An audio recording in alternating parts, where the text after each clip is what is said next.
Hi everybody. I'm so excited to be back. So excited. I am over the moon. It's been a while. I've got a lot of texts, a lot of DMs on my different social spaces, a lot of calls from friends, fans alike, asking me when am I coming back? They need more content, and due to personal reasons I've just had to settle a fair few things, and I'm back. We're back. It's going to be bigger, it's going to be better, and I'm just going to be dropping even more content in the next few weeks. So keep your eyes peeled, ensure your post notifications are up, to get notified anytime I drop any of my videos. And of course, my TikTok handles as well. You can check my bio below. You can find my TikTok handle there. I also drop quality content. I also post a lot of some of my videos and reactions there as well. So please do it to follow me on TikTok. And of course, if you've not subscribed before, do it to subscribe, do it to like, do it to share. And of course, what better way to start than the big game over the weekend? Chelsea Liverpool. What a belter, what a cracker. It was an absolutely terrific atmosphere at Stamford Bridge. The atmosphere was electric. Both teams coming off back to back losses. Chelsea had lost to Brighton at home, they had lost to Manchester United away, they had lost to Bayern Munich away at the Champions League. Liverpool themselves were coming off from back to back losses, losing away to Palace, losing away to Galatasaray at the Champions League. And a win was always going to be a confidence booster for both teams. Liverpool started quite well. Of course, they have even more quality, have even more experience. The only notable absentee was Alisson, who had an injury. And Davili, if I'm pronouncing that correctly, is actually really a decent goalkeeper. The Georgian goalkeeper they signed from Valencia. He's a good shot stopper. Liverpool started quite well, sharp on the turn, trying to find spacing between the lines, coupled with the fact that the centre back pairing of Chelsea were not essentially really the best.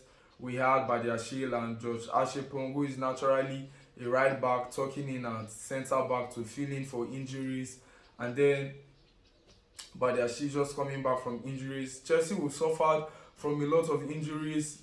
We have even more suspensions, the red cards, essentially really not helping, and I hope that will change after the international break. And then Chelsea grew even more in the game. We kept possession.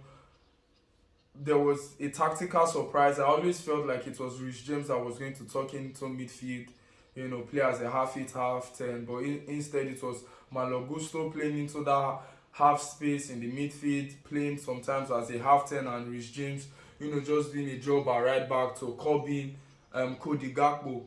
And everybody understood the assignment. It was a good tactical battle from both teams. Chelsea grew into the game, and again, how much are we going to rave about this guy, Moises Caicedo? What an absolutely belter! That was a hell of a strike. What Van Dijk was doing backing off, I could not understand. He's a defender, probably maybe he has even more experience than me. He's trying to track probably maybe a runner in behind, but I could not understand why I was talking back. It was always evident Caicedo was going to shoot. He has that in his legs, and what a goal! No, nobody is saving that. Let's be honest. I don't even think if Alisson started, it was going to save that. Nah. That was an absolutely hell of a strike. Caicedo for me is the best midfielder in the world. Best midfielder in the world, because I not just in the Premier League. I know a lot of people will make a case for Vitinha, players like Pedri, but what can this guy not do? He can tackle, he can block, he can make interceptions, he has an eye for a pass, long passes, short passes. He has it in him to provide strikes like that, just like he did over the weekend. He exemplifies everything a quality world class midfielder will do, and Caicedo does everything. Believe me, Caicedo does every single thing that you would expect for a midfielder. And to me, personally is the best midfielder in the world. There's nobody that can actually really do what he does in terms of playing on the front foot and on the back foot, both ends of the game. He's just simply world class to me. And I know that's a big statement, but it's subjective, it's a personal opinion, for me. And we just held quite on in the game, limited Liverpool to few attacks. Salah was horrific in terms of his shots. His shots were blazing over the bar. We kept a hold of them, especially on the breaks. Neto and Garnacho did well to stretch the pitch. Sanchez, I felt like, was good with his distributions. Found Garnacho a fair few times with his long balls. Garnacho, caused problems for Bradley. And then the game just went on and on and on and on and on. It felt balanced. The second half came. Liverpool made a change. Conor Bradley had to go off for Wirtz to come in, which meant that Szoboszlai had to tuck in and right back. And this time on the second half, Liverpool attacked even with more urgency. There was even more pace. There was more aggressiveness. They were trying to, make those passes in between the lines and cause us problems. And eventually paid off. They got their goal, Cody Gakpo. What a take from Alexander Isak. Whether he meant to control that to strike or he meant to assist Cody Gakpo remains to be seen. But it was a good goal from Liverpool. And as a Chelsea fan at that point, you're thinking, oh God, it's one of those days we're definitely going to lose because the centre-back pairing wasn't actually really the best. And then to think that both our centre-back pairings for the game had to come off injured, and then we settled for a centre-back pairing of Jorel Hato and Reece James just tells you all you need to know. There was a lot of, shaky atmosphere at the bridge, uncertainty. Oh, it felt like, look, Liverpool were going to get the next goal. But Maresca did something actually really, really brilliant, which I want to hammer on. He let the cat out of the bag and ensured that, he brought on pacey wingers that were ball strikers. Estavio came in for Neto, Gittins came in for Garnacho, McGill came in for João Pedro. Of course, McGill is always going to pose a threat, cause Van Dijk problems and Gravenberch problems, because Gravenberch was now tucking in as a centre back after Wataru Endo came in for McAllister. Gill, we know what he's all about with his press and everything. And Chelsea kept on pressing and pressing. Enzo Fernandez shot across the face of goal that Gravenberch tucked to away for a corner was close to an own goal. Enzo Fernandez on himself had, an opportunity at goal. I think it was a header, that came off the post.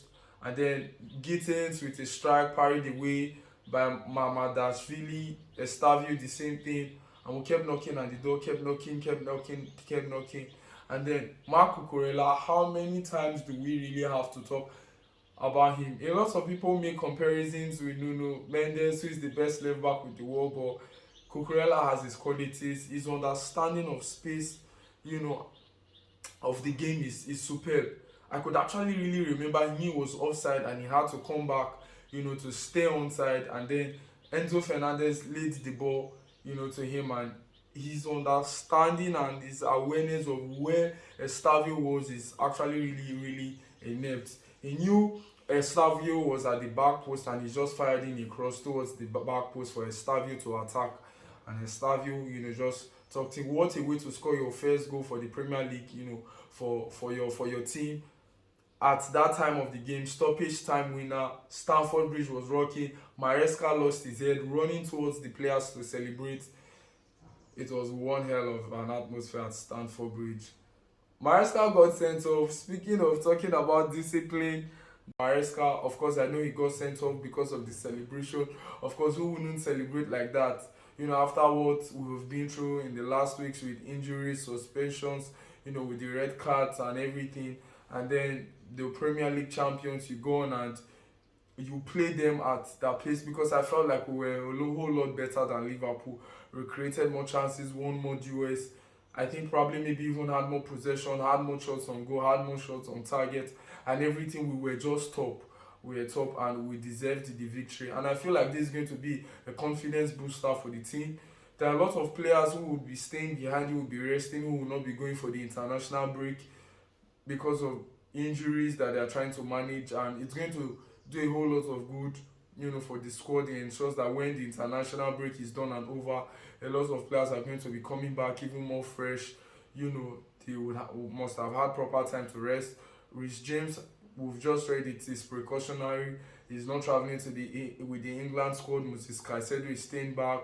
The lab, I probably maybe reckon after the international break, a couple more weeks or 3 more weeks, and he will be back. João Pedro, you know, will be having much needed rest to, you know, nurse his injury and just be fully fit for when the international break is done. And I'm excited, for what it's going to happen on the forefront, because I believe that there is a lot of things this team can achieve. And let's hope, let's be optimistic. And please do not forget, of course, to like, do not forget to share, do not forget to subscribe. Let's not forget, I'm back, and I'm back even more better and bigger. We're going to be having loads of content coming in back to back, and I'm here for you all, guys. Hit the bell like notification button if you've not done that before, to get post notifications anytime I upload any video. And so that'll be all for now. Bye bye, peace.